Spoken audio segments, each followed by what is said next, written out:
We have confirmation that it was U.S. intel ops on the ground in Washington, D.C., and not those bad old Russians that Hillary Clinton keeps trying to blame very unsuccessfully that actually hacked into her emails, the Clinton campaign emails. It wasn't Russia. Now, this coming from numerous sources from the Podesta hack, which then led to them getting into the hands of Julian Assange. We have an article. It's been confirmed. The U.S. intel operatives leaked this. Actually came from on the ground in Washington. Numerous sources have told this to Alex. They didn't want to be named on camera, but the motivation for doing this, of course, is an attempt to save America from a Clinton presidency, because they know that Clinton, she's very rampantly corrupt, very dangerous, and they were concerned with how she mishandled the classified information as far back as 2009, when officials from the National Archives became aware of the violation of the record-keeping procedures that the Department of State, Hillary Clinton, was presiding over. They decided to take action. Now, she's repeatedly insinuated that Russian agents were responsible for the release of these emails. Of course, we know that simply isn't true. She even had the audacity to threaten military action against Russia because they had hacked into her server, her homebrew server that was set up in her little closet. Turns out it was all bull. None of it was true. It was a smokescreen.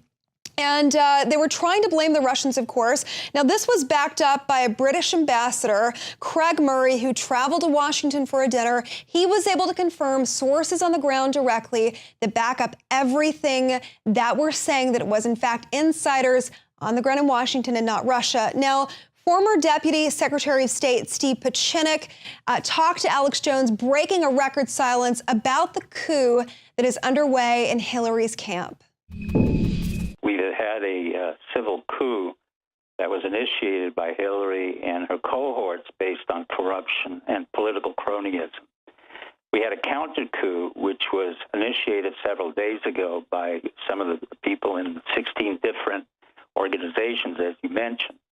However, there's been more and more information coming out, and now we are concerned that two people are specifically targeted by our intelligence system. One is Uma Abedin. The issue of Uma Abedin and her connections to Saudi Arabia and the Salafists, and particularly with those Salafists or Imam who funded al-Qaeda and subsequently, presumably, Osama bin Laden, she is a very concerned target for us. And the reason for that is, the question is, she was born here in the United States, left after 2 years. How did she come back in 1996? Get to the top of the ladder, the political ladder, and become an assistant to Hillary Clinton, when in fact her connections, including her mother, her brother, and others, are very much tied in with the Wahhabis, Saudi Arabia, and the government. The answer from my perspective, and possibly from those who I work with, is that she's very much of an agent of influence, and both an operative and infiltrator on behalf of the Saudi Arabia. And that's why she had the 650,000 emails reportedly under the name Insurance on Hillary, gathering data. And the question is, who gave her the top secret clearance that she had received after having been here only 2 years after 1996? Who, in fact, in our three-letter agency, worked in Saudi Arabia? There's only one agency. It's either Catholics in Action or the CIA, John Brennan, who has been very close to the Saudi Arabians, and also the Israelis. Now, why do I talk about both these issues? The ultimate distraction in this whole storyline with Uma Abedin and Anthony Weiner has been, to me, somewhat of a farce. It's been either contrived or combination of, ongoing problems, but a highly contrived scenario, which distracts from the fact that Uma Abedin is very much of a Saudi agent. However, she married a Jew, a pathetic Jew, but nevertheless, that neutralized the notion that she was a total Saudi influence. Peter Katchik was brought into the Justice Department as a result of being Podesta's lawyer, and Peter Katchik got Podesta off of criminal charges. Podesta, who's as stupid as the day is long, made a comment saying, "This is my kind of lawyer. He makes sure that I never go to prison." So what we have is a Jewish law firm Dickstein Shapiro with a Jewish representative, Peter Katchek, who is in turn going to evaluate and investigate a corruption trial with Uma Abedin. That's a complete farce. Now, the media, the mainstream media, they are shaking in their boots because they know that the FBI bombshells, it could spell out a victory for Donald Trump. They're echoing this. It's almost hilarious. They're not even concerned with the fact that Hillary is an ardent criminal that's an ineffectual leader and everything that she touches turns to crap. You know, that's of no mind that she actually engaged in criminal activity. No, what they care about is the outcome of the election, win at all cost. And specifically, you know, the FBI in relation to the bombshell that they're reopening this case, the subject of mainstream media largely focused negatively on Comey and not Clinton. The fact that she'd sent this classified information from her homebrew server. One study, it was done by an organization called Media Research Center, and they looked at news coverage from a Friday to a Monday, and consistently reports from ABC, NBC, CBS, they were overwhelmingly negative towards Comey, and only 31% of the time, roughly 1 in 3 times, did they actually call out Clinton for her illegal activity. Now, the most pertinent part of this, the most important part of this information, the Washington Post editorial board, it said, and I'm directly quoting here, "No one should be happy that the outcome of the U.S. presidential election could be affected, if not determined, by a cryptic letter from the FBI director released 11 days before the vote. But that is our unfortunate situation." Well, guess what? You very inept, defunct media. It's not your situation. It's a situation regarding the American people, and everyone has a right to know exactly what was sent, exactly what she did, regardless of the outcome of the election. Now, speaking of the defunct media, we cover the New York Times frequently here on InfoWars, and astonishingly, there is a report that says that 95.7% they fell in quarterly profits, which is remarkable. Now, last quarter, their shares were only 6 cents a share. They can't give it away.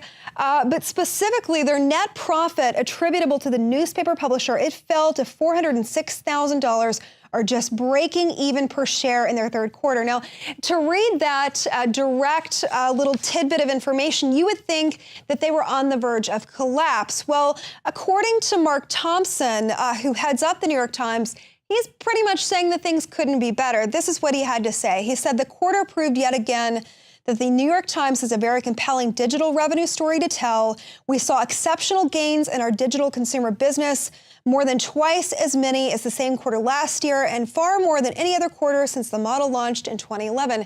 So just the fact that that statement is pretty out of touch, if you really think about it. He's saying, look, our digital gains are great. Well, guess what? Your shares are worth pennies on the dollar, and you basically can't even give it away. And maybe that's because you don't really cover issues that people care about. And specifically, we are in a war. We're not where Western Europe is. We're not there yet. But with a Clinton presidency, we very well could be. There is a war going on right now on the streets of Paris, and armed migrants are seen fighting each other in the streets. We've seen this since the closing of the Calais jungle. They've moved to the north of Paris.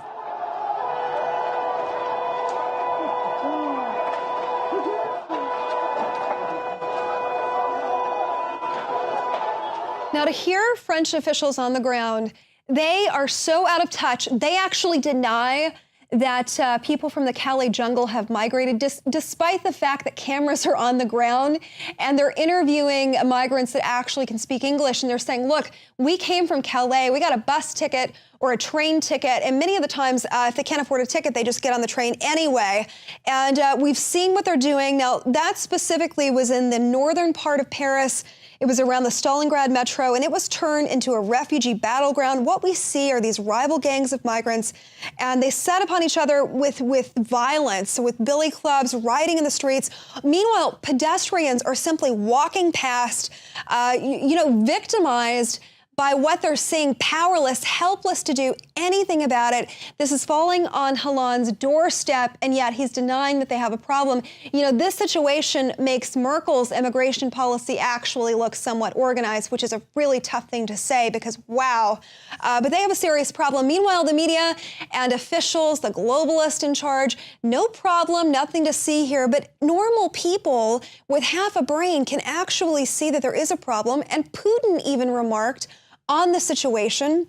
He warns European countries that they have absolutely no future if they don't get a handle on the migrant crisis and establish some law and order. Now, he says a society that cannot defend its children today has no tomorrow.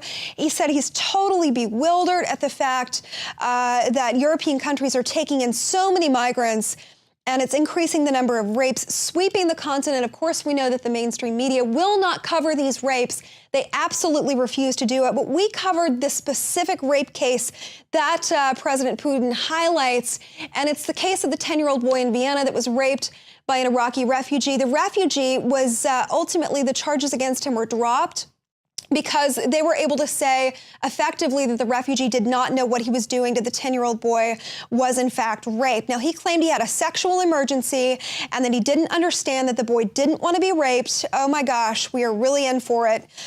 He says it didn't fit into my head. What on earth are thinking over there? That's what Putin has to say.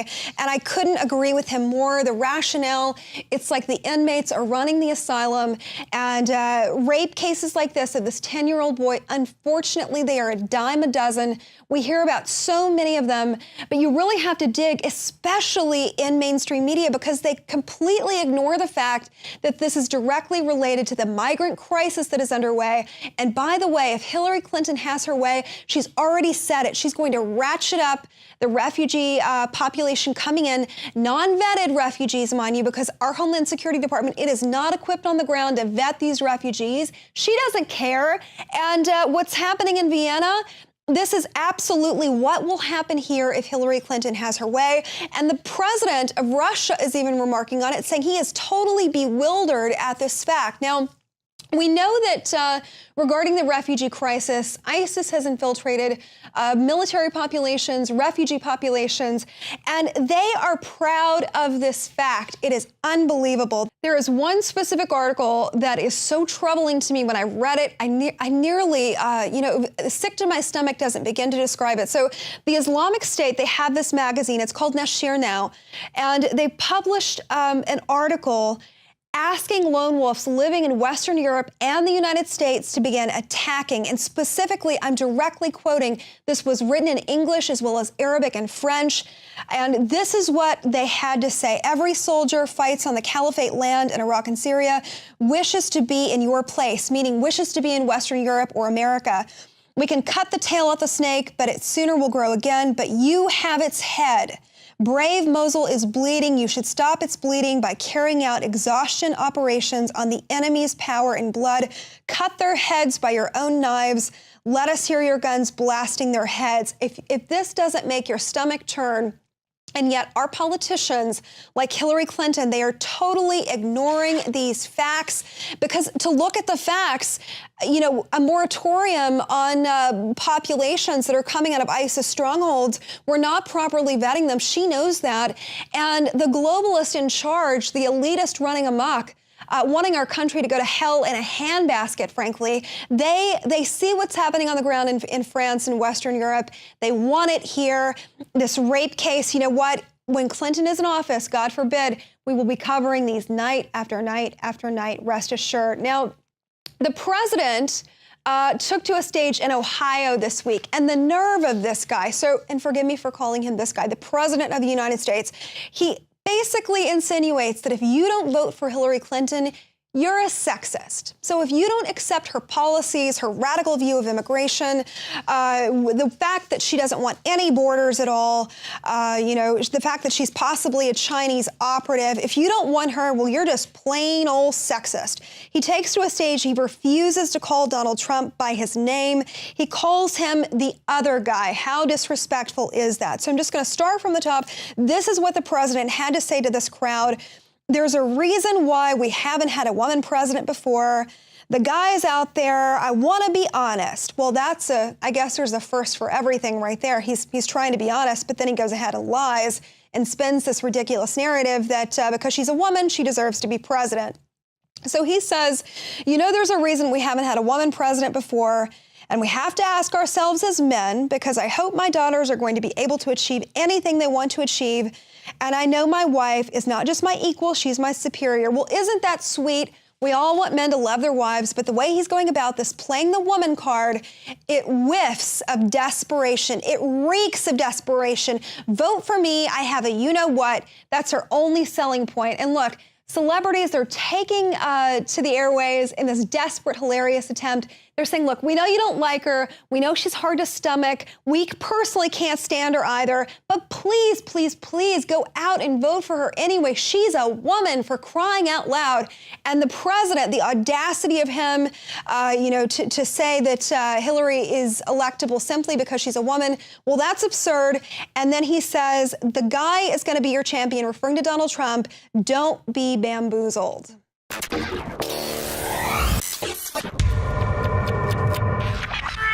My fellow Americans, my fellow humans on planet Earth, there is an epic, legendary awakening of nationalism and populism happening from the Brexit to the Donald Trump phenomenon to Russia pulling out of the New World Order and arresting the bankster oligarchs.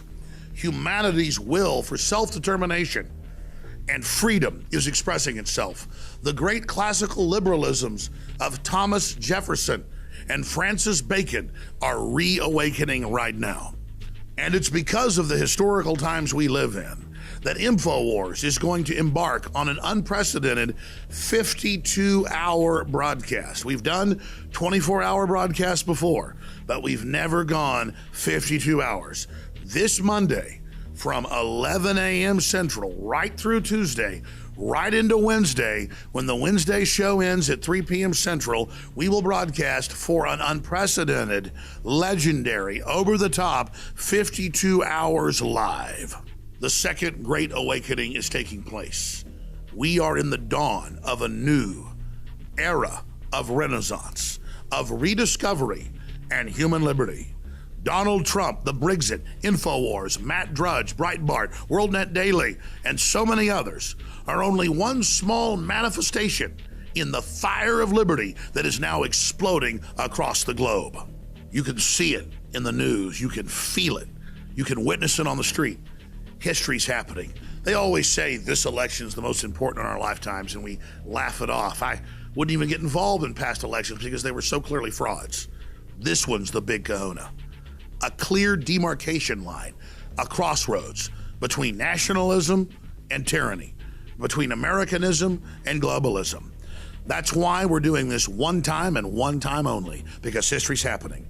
A 52-hour live transmission kicking off Monday, November 7th, 2016 at 11 a.m., running right through Election Day the 8th, into the 9th at 3 p.m. and quite frankly beyond. It's historical, and it's part of overthrowing the dinosaur media, not just overthrowing the two-party corrupt system.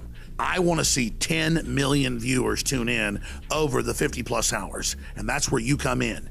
You are the heart and blood of the InfoWar. If you spread the link to Infowars.com/show and point out that this is the alternative new media, this is the rebellion, this is the modern Paul Revere operation, then all of you are riding right beside us, not behind us. So spread the word, my Paul Reveres, no matter where you live in the world. To information warfare arms, the globalists are coming, and they will be met on the field. Infowars.com, powered by 1776.